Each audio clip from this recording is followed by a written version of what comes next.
क्रेडाई इंदौर द्वारा अपने ग्रुप से जुड़े व्यापारियों के लिए कॉन्क्लेव और CREDAI Indore golden bricks award का आयोजन किया गया, जहां CREDAI Indore golden bricks award ceremony और गाला नाइट के साथ कॉन्क्लेव का समापन कार्यक्रम आयोजित हुआ।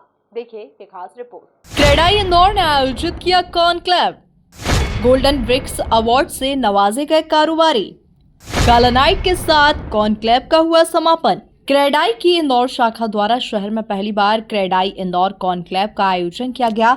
देश भर के क्रेडाई सदस्यों की विशेष उपस्थिति में आयोजित हुए इस कॉन्क्लेव के अंतर्गत इंदौर महापौर पुष्पमित्र भार्गव, क्रेडाई संस्था के प्रमुख Manoj Gaur, CREDAI national chairman Boman Irani, CREDAI national president Shekhar Patel, CREDAI national president elect Anuj Puri, chairman Anarock एवं Karan Singh Sodhi, head alternative India JLL ने अलग अलग सेशन में स्पीच के माध्यम से अपने विचार साझा किए। इस दौरान कॉन्क्लेव में सार्थक सिंगापुर ग्रुप के सीएमडी अश्विन मेहता और डायरेक्टर राधेश्याम गुप्ता समेत तमाम कारोबारी मौजूद रहे। और एक जो कॉन्फिडेंस है आम लोगों का, वो लैंड के प्यार से बचना चाहिए। जो लैंड खरीदी, जो प्रोजेक्ट का छोटा या बड़ी होते यही होते हैं, वो मार्केट रेट में अगर ये मान के चले कि कभी भी जो है टाउन हॉल तो मास हाउसिंग के बारे में जो है, मास हाउसिंग ये टिपिकल जो है टीम से गुजारिश करूँगा कि भाई आईएम से रियल इस्टेट के लिए अगर एक प्रोग्राम स्टार्टिंग एक बात है, एक एग्जाम्पल मैं आपको दूंगा कि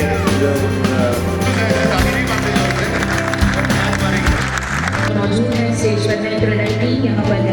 अब मैं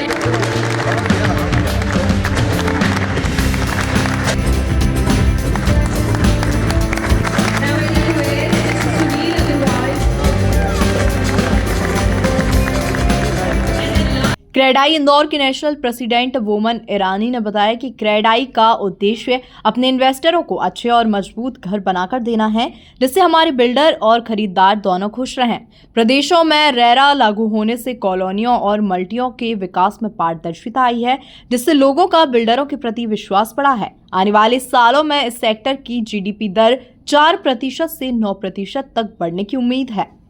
मैं आपको कहना चाहता हूं कि क्रेडाई अगले साल 25 साल कंप्लीट करेगा। क्रेडाई के माध्यम से हम सारे डेवलपर्सों को जो लेटेस्ट गवर्नमेंट की डायरेक्शन है रियल एस्टेट के बारे में उसे बताते हैं। और हमने इस साल को काफ़ी एक एम्बिशियस प्रोग्राम लिया है। 4 लाख से ज़्यादा घर जो IGBC सर्टिफाइड हो, यानी सस्टेनेबल होम्स हों, वो बनाने का। इसके अलावा गवर्नमेंट की जितनी इंटरेक्शन होती है या गवर्नमेंट के जितने नए GRs आते हैं उसके साथ हमारे जितने डेवलपर्स हैं उनको अलाइन करें।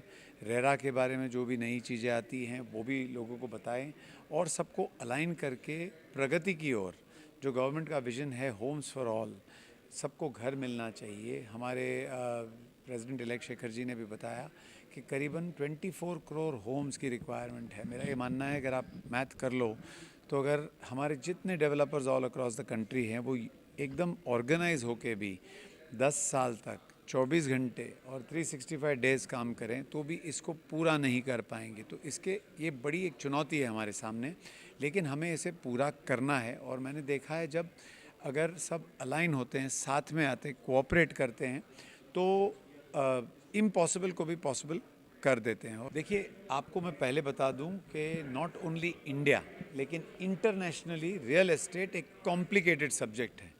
कॉम्प्लिकेटेड से मेरा ये मतलब है कि बहुत सारे आप देखेंगे तो नेशनल लेवल पे डायरेक्शंस आते हैं, लेकिन लैंड जो होता है वो स्टेट लेवल का होता है, स्टेट लेवल सब्जेक्ट होता है। आप देखेंगे कि रेरा के आने से आपने 70 साल तक जो नहीं देखा था, एक कस्टमर के लिए एक ओम्बुड्समैन बन गया है। और इसके आने से ठीक है, स्टार्टिंग में थोड़ी बहुत इश्यूज़ आती है, जब भी नए कोई डायरेक्शंस आते हैं तो उसमें तकलीफ़ें तो होती ही है, बट इसका लॉन्ग टर्म विज़न अगर आप देखें तो हमारे कस्टमर्सों को सिक्योरिटी मिलती है। उनको जो घर मीन्स जो घर के लिए वो इन्वेस्ट कर रहे हैं वो घर उनको जैसे बताए गए वो मिलेंगे, ये बताया जाता है। आप लिख के ले लीजिए, रेरा के आने से, ट्रांसपेरेंसी बढ़ने से और हमारे डेवलपर्सों को इस जिसे कहते हैं गाइड रेल्स में काम करने से बिज़नेस काफ़ी बढ़ गया है। आयोजन के बारे में चर्चा करते हुए क्रेडाई इंदौर के सेक्रेटरी संदीप श्रीवास्तव एवं सुमित मंत्री ने कॉन्क्लेव के पार्टनर्स एरएन group, Apollo creation, BCM group, M Jhaveri group, NRK, Omaxe group, Oyster, Sahil grand, Singapore Sarthak group, sky earth एवं एसएस इन्फिनिट्स एवं क्रेडाई परिवार को आयोजन को सफल बनाने के लिए धन्यवाद दिया। Bureau report, MP news Indore.